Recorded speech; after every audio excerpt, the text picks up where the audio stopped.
Environmental chemistry से जो ultimately affect पड़ता है वो क्या पड़ता है कि जो हमारा माहौल है या इन्वायरमेंट है वो पोल्यूटेड होती है। वो क्या होती है? पोल्यूटेड होती है। फॉर एग्जांपल इंसानी जो एक्टिविटीज़ हैं जिसमें आप गाड़ी चला रहे हैं, गाड़ी में फॉसिल फ्यूल जल रहा है, फॉसिल फ्यूल के जलने से आपको पता क्या है प्रोड्यूस होते हैं? Carbon monoxide, carbon dioxide. वो फार्मूला लिखें क्या? कार्बन मोनोऑक्साइड, कार्बन डाइऑक्साइड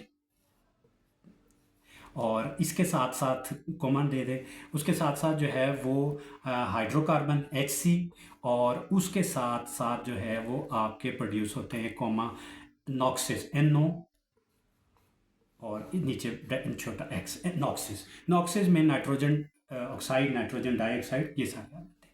अब ये जो क्या उसे कहते हैं प्राइमरी पोल्यूटेंट्स हैं, ये जब रिएक्ट करते हैं वाटर के साथ एयर के अंदर तो ये कार्बोनिक एसिड, नाइट्रिक एसिड और इसमें चूंकि सल्फर के भी कंपाउंड पास का फॉसिल फ्यूल में होते हैं SOX, तो उनके बर्निंग की वजह से एयर के अंदर जो है वो एसिड प्रोड्यूस होते हैं, कार्बोनिक एसिड, सल्फ्यूरिक एसिड और नाइट्रिक एसिड, और ये जो एनवायरनमेंट को पोल्यूट करते हैं। इनकी इस पोल्यूशन की वजह से एयर पोल्यूशन होती है। तो पहली जो टाइप है वो एनवायरनमेंट के ऊपर जो अफेक्ट होता है इंसानी सरगर्मी का, वो एयर पोल्यूशन है। क्या है? एयर पोल्यूशन, हवा की आलूदगी, हवा में पोल्यूशन होगा। एयर पोल्यूशन के बाद जो है वो आपकी सॉइल पोल्यूशन है, यानी ज़मीन की आलूदगी, जिसमें आप सॉलिड वेस्ट, ये प्लास्टिक के बैग, बोतलें, ये चीज़ें फेंकते हैं। उसके बाद जो है वो आपकी वाटर पोल्यूशन आती है। अब जो फैक्ट्रीज़ वगैरह में मुख्तलिफ केमिकल प्रोसेस के लिए, प्रोडक्ट को बनाने के लिए वाटर बड़ी मिकदार में इस्तेमाल होता है। वो वाटर H2O जो है जब हम उसको नदी नालों में फेंकते हैं, स्ट्रीम्स, लेक्स में या ग्राउंड के ऊपर फेंक देते हैं, तो वो सीप करके वाटर टेबल तक चला जाता है।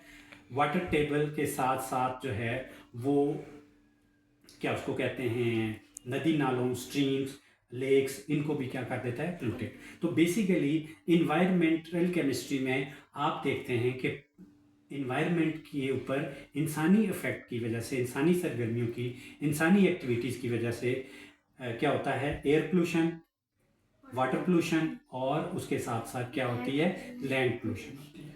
अब ये जो पोल्यूशंस हैं इनको कंट्रोल करने के लिए हर एक के लिए अलग-अलग मेथड है, लेकिन उसमें सबसे इम्पॉर्टेंट चीज़ जो आपने याद रखनी है वो इंसान का अपना जो क्या उसे कहते हैं विल पावर है या उसका शऊर है, वो है।